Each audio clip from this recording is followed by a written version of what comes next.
What's up guys, this is Cher talking, welcome back to my channel. In today's video, I'll be talking about the Robin's banner that brings Polka, Jo, and Liz in Robin's costume. And they have been delaying this banner forever, but it was actually good because these characters are now buffed and they are much better. With a focus on Polka and Jo, these characters will have an impact in the game. Okay, so let's talk about Polka. Well, it's hard to find him on our rsdb.com because his name is different. It's Rag Robin. So when you search for him, type Rag here and he will appear. Well, it's hard to compare his status to his past styles because he's been a mage so far, at least with most of the recent styles. And now he is a physical attacker and all his status are different.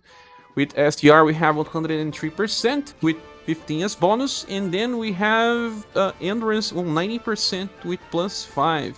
Well, he focused on those two for arrows, but he actually gets bonuses for agility. It's 70% and he got an increase of 13. He tries to hit all different status. He has high STR for damage. Endurance is very good compared to other characters that perform what he does, but more into that later. Dexterity is average, agility is average. His intelligence is pretty big for a non-mage, because he can still inherit spells if you want. And no will is, well, not as good as it could have been, but not that terrible. Love and charisma will really matter, and his love is just average, but it was designed like this. So even being a hybrid character, he does not suffer from status distribution. They knew exactly where to give status to make Polka an interesting style. Now, passive number 1 is called Robin's Revenge. When attacked, he will buff his own STR by 20% at all times. This is just like Struminicane. This is a platinum style that's actually pretty good. Hot Blooded buffs his STR, endurance, and will by 20% when he is attacked. Well, after that we have the second effect. Any type of heat damage will be negated. If the enemy attacks you with a shadow plus heat attack, it will still be negated. And after that, any type of direct attacks used against this Polka will be countered. The counter attack is called Robin's Move, and it's a raw attack that uses his words, so based on STR, and uses slash and blunt damage. It's a very different combination and most of the time will hit at least 4 neutral damage. And when the attack lands, there's a chance to debuff the enemy's will. Well, by only 10%, because this skill is used on rank 1 only. So, well, it's pretty easy to farm intelligence with Polka because there's plenty of styles that increases it easily. But I am pretty sure that not all bosses will be debuffed right on start. But if you have someone else in your party buffing intelligence, for example, this will eventually land, and it will help you do more magical damage or just help keep debuffing, inflicting status elements, things like that. It has some type of usage. Now, after that, he will also buff his own will by 15%, because the rank is only 1, he cannot get higher than that. So he will try to debuff will and buff his own will at the same time. So he would take less and less damage from magical attacks, and also try to protect himself from status elements and debuffs. And there's another effect given. He will enter a taunt stance with medium effect that lasts for 4 turns. Taunt stances can stack. That means that he will have higher and higher chance of being attacked, and he wants to because he just gets stronger. And after that, he will protect the party with different setups. I will explain later. After this huge passive, we have High Protect Tension. This one increases damage by 20, and then it decreases the damage that he receives by 30. This is a type of passive that you see in many meta characters in the future because enemies will do big damage from now on, and reducing the damage is important. So then after that we have High Battle Tension, giving him 20% more damage and starting the fight with 11. So, well, and when you look on this, he has 40% increase in damage at all times. Pretty similar to characters released like 6 months ago. But he's actually a tank, and he buffs his own will to get to fight against magical bosses. And his will is not that high, but it's nice because he keeps buffing it to increase, since he's already have a very good endurance. So when you're looking at all, he does have offensive and defensive passives. He will do 40% increase in damage at all times. That is pretty similar to characters released like 6 months ago. He decreases damage. He counters, he negates fire, he buffs himself. There's plenty of effects in rag robbing. Okay, now let's talk about skills. The first one, Pro Minions, is a 0 BP attack that heals himself by around 150. But it does have 2 different elements, Slash and Heat, so pretty easy to hit enemies with their weaknesses. Now, the second skill is called Instant Blade. For 5 VP, what you get is a fast in global was buffed attack that deals deep power, and it's only slash. But not just that, it has a chance to decrease the enemy STR by 20%. Well, bigger than the usual 15%, right? If the enemies don't have the 5 weaknesses, it's going to be very good. And his intelligence is 89. Most of the time it will work. If it doesn't, you should bring someone like iToken or Matriarch with Paean of Victory to increase it and land this debuff. Now the last attack is called Steel Blade Phoenix, and it's his selling point. And if it does ring a bell for you, that's because it really is something that you are thinking. Steel Blade Phoenix is the fire version of Steel Blade Light. The very important skill that got added in our global version of UniverSe. Well, the attack exists on JP, but it does not heal everyone by small effect. Right now it's healing for around 800. The Steel Blade Light attack is 10 BP instead of 9, and deals triple S damage with 69 mod. It hits for Slash and Sun. When you think about all the things that it does, it's pretty good. And it had something related to it for a balance. It was delay, so it was only after the enemy attacks, and it also has taunt. And all users of Steel Blade Light have poor endurance, and they don't have any damage reduction passive just to counterbalance. But this version of UniverSe has a guaranteed counter as well, and a 25% chance to heal when attacking or countering. So he could recover part of the damage that he was just taking a lot by taunting, but not even close as a real tank. But now we have a real tank. And this guy can taunt as much as he wants, that he would just receive much lower damage in both physical and magical. Then let's return to Steel Blade Phoenix. It will decrease it to 9 BP now, so you have a perfect 3-turn cycle, whereas sometimes you didn't have 10 BP for UniverSe, he will need to skip 1 turn, or you have to bring someone to give 1 BP to him. And it's Slash and Heat instead of Slash and Sun. The power is lower, it's 60 mod instead of 69, but it makes sense. The taunt effect is small, when you look on this, and in the case of UniverSe, it's medium. And then you also have the recover effect. That will be healing for around 800. The biggest love status goes for Leon on his Steel Blade Light, but the difference is pretty small. Healing for 800 is very nice, and if you are bringing him alongside, well, Matriarch with Paean of Peace and even iToken, he can increase the heal effect, and will heal for a lot. So, well, yeah, they did it, and they made this version of Polka the best Steel Blade attacker in the game. Even though it has a lower damage, he buffs his STR, so he eventually just do much more than any of the other ones. He already has 40% increase in damage, and he will always counter, will debuff will from the enemy, will buff his own will to not get inflicted with status ailments, and decrease the incoming damage, and has a damage reduction passive. He has the whole kit. Remember, Proeminence is a 0 BP attack that also heals himself, so he taunts, then he heals, and then he heals the party in 3 turns.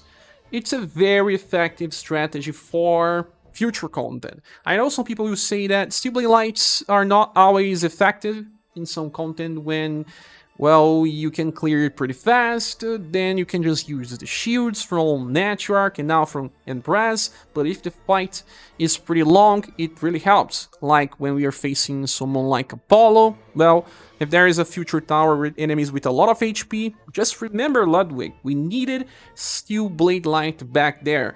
So this type of strategy is still alive, it just depends on the content that you are facing, and that is very good. And besides being stellar for a boss fight, he would not stay behind. You can use him with someone like Arthur or Rick, place him on the back line of a Magia fight formation, use the fast attack and help out with damage to finish waves with company. So yeah, a lot of good usages for Rag Robin. Now for inheritance we will have to look for his physical styles. The first one has his attack called Vacuum Slash that will be amplifiable in the future and it becomes an AoE attack with a power slash and blunt. Yeah, that's right. But it's pretty far from now. And his New Year style back from the start of the game has access to Golden Dragon that you can amplify to Golden Dragon Plus. This has 61 mod, it's almost the same. But it does bring morale up medium, increasing his damage by 25% and lasts for 5 turns. In JP this was actually more interesting sometimes when you didn't need to hit damage, so that he could just buff his own damage and use it every 5 turns. But in global, because Steelblade Phoenix is just so good, you can't ignore this if you want to save amplified badges. But it's good for farming because it doesn't have delay, so he will be using his damage right on start. And another one that you can find comes from this version of him, Mirage Blade can become Mirage Blade Plus, and let's say you are in a fight where there's too many enemies and they will buff Polka STR a lot, and you want to use a physical attack because of the STR buffs to hit all enemies. So this can work as well. And the last one is Heaven on Earth, that you can amplify to Heaven on Earth Plus. For 6 VP it's good, but it's just for in the case you don't have any other one to stun Kazinsi on Remembrance Battle. Besides that, he is what he is, does not need inheritance, and work pretty well with his kit. Rag Robin is an impressive unit, and he will receive a SSS grade, and will also make Leon and Gerard decrease in the tier list. Mirza will still be on the top because he negates shadow damage, while Robin negates heat damage. You can still use them separately and they will work in different scenarios. Now the next character is Robingirl, or just Liz, and I will not compare the status between the other styles because this one is physical and it's pretty different. And she focuses on dexterity. She has double arrows for that, bonuses for agility, but 1 arrow for will. If you want to find intelligence, there are plenty of styles. Even her A style can farm intelligence easily. Well, her endurance is pretty bad. With 57%, it's not even close to what you have with Polka. And she's also a counter-attacker. She needed a little more endurance. Well, we'll talk more about that later. At least her will is much better. On 92%, she will just receive less damage from magical attacks. Her agility is on 84, it's not that bad. She doesn't really suffer too much besides that low endurance. Well, she has 100% intelligence. This means that she can inherit spells from past styles. And if you look on her last one, she only had 110%. So not losing too much. But she's actually much more dexterity based, and I'll explain why. First passive is called Explosive Punishment, and it's kind of similar to Polka sometimes, but not as much, not even close of being as strong. But when attacked, she will buff her own dexterity by 20%, and again, even if she evades, this will trigger, and she will just keep doing more damage over turns.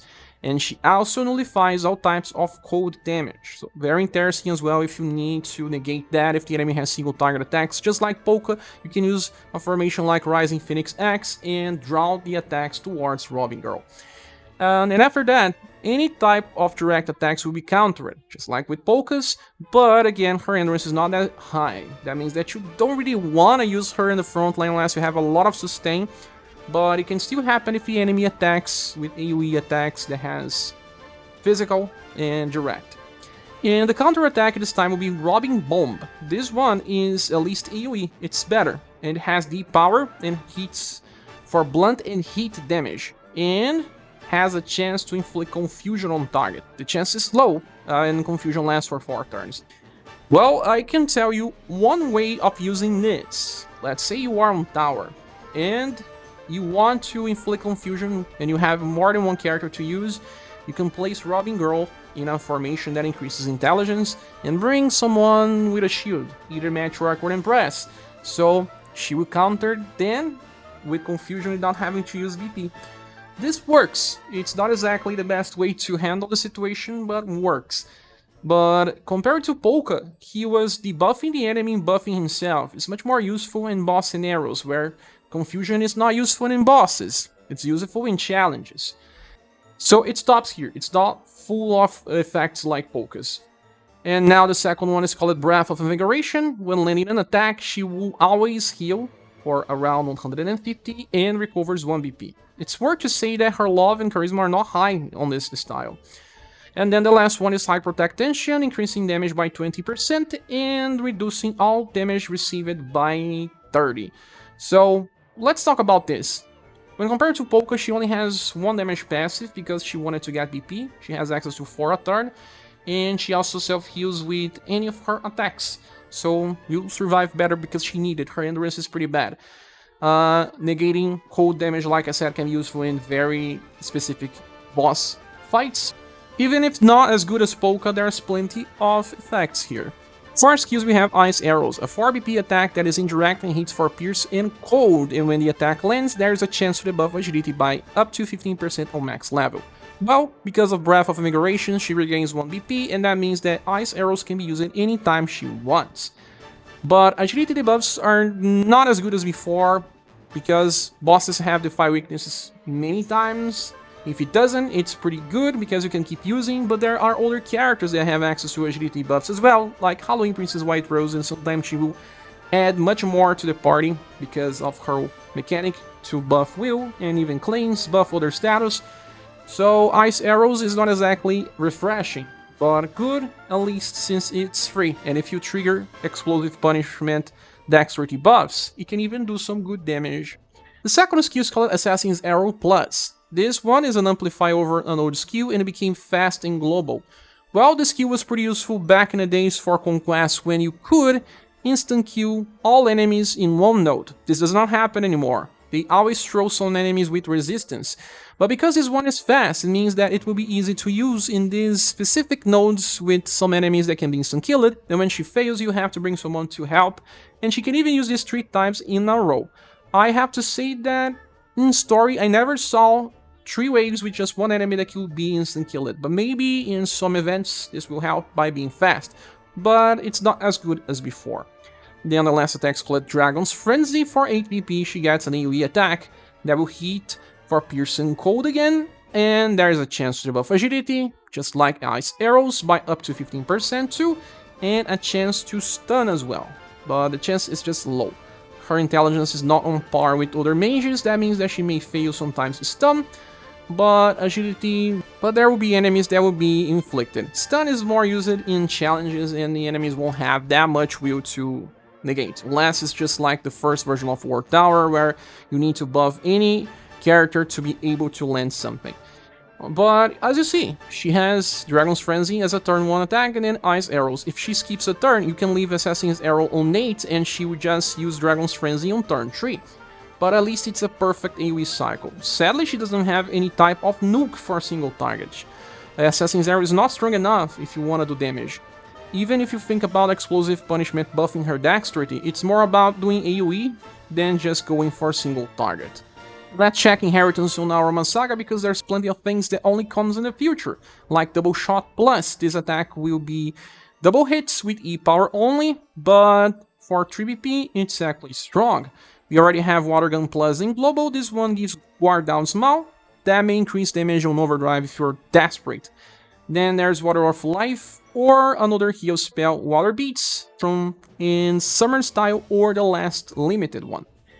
And after that, there is Shadow Stitch that paralyzes for real Queen setups. Her S style there is Arrow Rain Plus. This one reaches a power with 32 modifier, and that is actually pretty strong, much higher than her 21 mod with skill number 3. If you buff your dexterity many times, it's gonna hurt. And she gets 4 BP a turn, that means that she can use it plenty of times. And besides that, there is also Rapid Volley, or Bullshit Arrow like they say. It's a little stronger than her skill number 1, but I don't think this is worth. Besides this, all the other inheritance are spell-based and they don't make much sense since this character wants to use dexterity. If you want to use cold attacks, there are plenty of older cold attackers that will help you more, or you can just use the past versions without having to use Robingirl. Sadly, I don't see much usage on her kit. She needed better skills, because Ice Arrows and Dragon Frenzy don't offer too much. We have many other agility buffers, and this one will even miss sometimes. She does not buff her intelligence, she chose to buff dexterity instead. That just increases the damage over getting hit many times. But at least if you are bringing a shield user, she will not take damage for the first turns, and then eventually does enough damage to help out the squad if the enemy is susceptible to agility down. Besides, I don't see much value on her, and she's the less interesting character of the banner, and you receive a double S grade only because she has good passives and good status. But over time, she won't offer too much in the game. Now let's move over to the next character, Robingal, or just Jo. And unlike the other characters, she's still a mage and has one physical attack only. But you can see the focus on intelligence with 116%. You can compare to the past version, it was only 3% lower. So doesn't have much of an upgrade over base status, but we'll talk more on the passives. Her endurance is still pretty bad, like all of her past versions. Pretty much the same, just increased it a little. And her agility is now 103%. It's just better than the past ones. This one improved it a lot. And then we have Will. It's now only 68. This one she loses against the competition of her older styles. I don't know why they did this, but probably because they wanted to give her STR. Yeah, and even dexterity. She actually has one physical attack that requires dexterity for accuracy, and with the last update they will also use STR. It's not as bad as it seems, because I don't know why, but staff attacks like normal ones actually have higher accuracy, even if the character has very low dexterity. Her focus goes for agility and intelligence, and she has double arrows for STR, sadly, and one arrow for intelligence. To get more intelligence, you will need her style number 1 or number 3, or if you want agility, you will need her version number 2. Yeah, if you have been collecting versions of Jo, you now have plenty of different setups and inheritance to choose from, but let's talk about that later. For passives, we have Gentle Magic. On the start of a turn, she has a 37% chance to buff her intelligence by 15% and recover her HP by 800 or something. It's good in boss fights because sometimes if she was just attacked too much, you can just recover without having to use a heal spell. And then the second one is called Energizing Breath Intelligence. On the start of a turn, in every turn, she buffs her intelligence by 15% and also recovers 1 BP. This is actually very nice because 4 BP a turn will allow her to use a lot of different stuff. And a guarantee to buff intelligence means that her damage on turn 1 will be amplified, and she even has a chance to trigger Gentle Magic on the same turn and get 30% buff to her intelligence. And there is also Fired Up 6 that gives her 30% increase in damage. It's the only damage passive, but not bad. Like I said many times, the current meta prefers status buff than damage passives on characters. With that said, skill number 1 is called the Headbutt. For 0 BP, yeah, it's free. You will do an 8-powered attack that deals blunt damage and 28 mod. Yeah, it's pretty crazy. It even has a chance to debuff the enemy's intelligence. The value will be 15% on max, and her intelligence is just one of the highest ones in the game, so she will debuff the intelligence of the enemy. Even by buffing her intelligence before she uses Headbutt, it's most a guarantee, unless she misses, and that means that the enemy has a very high agility and not will. So we saw Headbutt in the past in her third style, this one here, with a counter. She had a guarantee counter with the style number 3 with Headbutt, but this will only debuff 10% intelligence because it was used as a skill rank 1.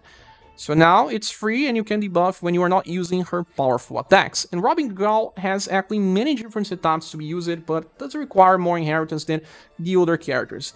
Now, skill number 2 is called Sparking Ice. For 9 BP, you get, well, what Rufus does, but as a mage. Yeah, first hit is Cold and Sun, and after it does damage, it has 59 mod. Guys, I don't know if they changed this for global, we cannot know before testing. She will use Crimson Break. This time it's a Heat and Sun attack, and will use the same rank as Sparking Ice. Yeah, a double triple S attack that will be used one after another. But then she gets paralyzed for 3 turns. This is the same case as Rufus. It's not the same case as Rook, for example. Rufus paralyzes himself for 3 turns. That means that we actually use him more for farming than for anything else, but he sometimes helps removing one character from the formation to train more characters. But there is also Rook, and Rook can attack on turn 3. Sadly, they didn't do that for Jo. It would be so much better because she actually has enough BP to attack again on turn 3 if you want to use her on boss fights. So it will be a gamble, because when you are paralyzed, stuff like formation bonus, guard up, defense enhancement does not work. She's going to receive much more damage when she's paralyzed. So we'll finally have a character that could be used in bosses with gamble, and because she buffs her intelligence every turn and even has a second chance to buff again, when she finally awakes from paralyzed, the damage will be higher on turn 3. Sadly, this is not what happens. But this skill is also fast, so very useful for farming. And the only common attribute is Sun. She's a Sun nuker, but if the enemy has neutral resistance to the other element, you can just use it against enemies weak to cold or even weak to heat. So, not bad, right? But the mod from this attack is not as high as Uncito from Rufus, or the damage may not be so high as having impact from Rook. It's not that far, it's at least stronger than Azami in my opinion, needs some testing, but just because it uses 9 and it's fast, it's very good. If you are bringing her on a story farming, she will attack on the first wave and then again on the third wave, because Paralyze will be cleansed between waves. And if you want to bring her for events that has only one wave, she's going to rock, because that's when we use Rook and Rufus the most. But there's one problem with this skill. It starts being a water-based attack and then it becomes a fire-based attack. She needs a dual element stab to do full damage. And I do believe that they will release it alongside this new event, because they did the same for Rock Bouquet, but it's not a guarantee, so we'll check later. Then we have Blazing Core. Skill number 3 uses 12 BP, deals sun and heat damage with a power in 28 mod. Yeah, she really likes sun damage, right? Look on the picture, even has a sun in the back. Well, because this one is fast, you can use it on turn 2 easily, because you can just increase the Sparkling Eyes to 12, and she's just going to use Headbutt or not on turn 1, and then on turn 2 she will always use Fast. May work in farming scenarios and even on story mode, but it is made to be used on turn 1 with Jo style number 3, because this one starts the fight with 12 because of strengthened unity. And I was calling that when I made the review of Jo number 3. You can open the fight with this fast attack, but the only problem here is that she would not be able to use AoE on the second turn, only on turn 3. They work in story stages, but on events, no. Now, for inheritance, we have her A style that gives Water of Life, so she becomes a healer. There is also Water Hammer, but it's too costly, but since she gets 4 BP, it can help debuff intelligence if you don't have anyone else. And since her intelligence is pretty high, she will always debuff. Crimson Flare makes no sense for her. There is Sorbet Flambe if you want to use a fast attack on turn 1, since the other one is not. May work here and there. And her A limited style will be giving access to 2 different attacks. Aqua Viper Plus. This one is 31 mod for roll damage, with only 5 BP, it's good.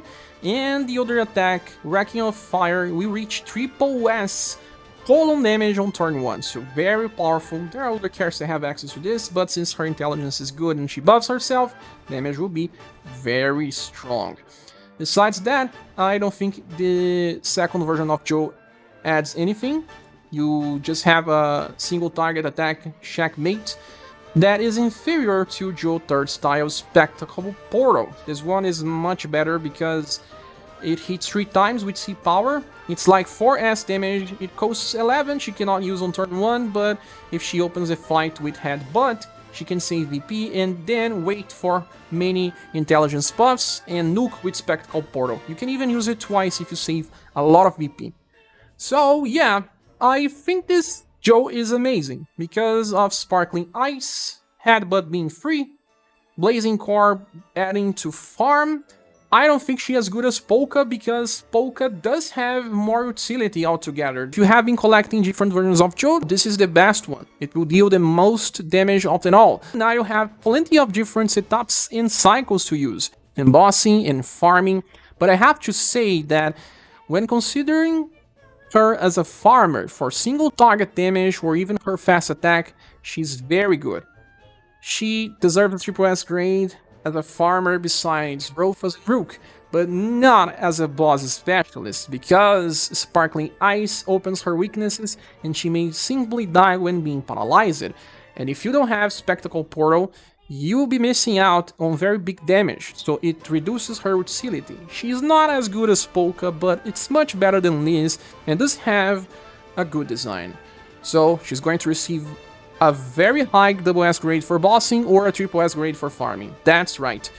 With that said, let's return to the banner image, and is this banner worth summoning for? Oh my god, it's a silver award banner with only 3 styles. Yeah, why? Because Jo and Polka are very good. They are premium styles that will be on the top of their rows. But Liz is not that interesting. This is strange. I don't know what they did wrong here, but she would not stay relevant. But if you like Polka, if you like Jo, and if you have been collecting Jo styles, this banner is good for you. For new players, I don't know. If you don't have any Steel Blade Light user, going now for Polka is a very good idea, because it may be important if you care about very hard challenges. Veterans can still live with those Steel Blade Light users if they want. They don't need to summon here if they don't think that using Jo the way she was designed will matter, and they can skip Liz easily. So it's more about what do you want? Do you want to upgrade your Steel Blade Light user? Do you want to make Jo even better? If the answer is yes, then it's okay to summon here. If the answer is no, you can skip this banner without losing too much. But I will still receive a silver award because of Polka and Jo alone. Okay, so now as an extra info, I have to say JP just released new versions of Jo, Polka and Liz, and god, they are very interesting. Jo recovers 5 EP per turn, so very nice. Then Polka recovers 1 BP per turn, so his Steel Blade Phoenix will be able to be used most of the time every 2 turns. Liz now buffs Dexterity and Intelligence together. That means that she will fix the problems with the current style.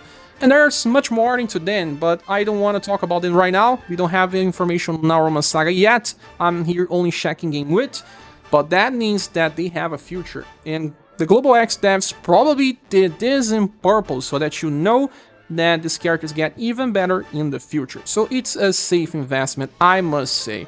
Well, I want to pull for this banner, and I probably will, but that is my opinion. What is yours?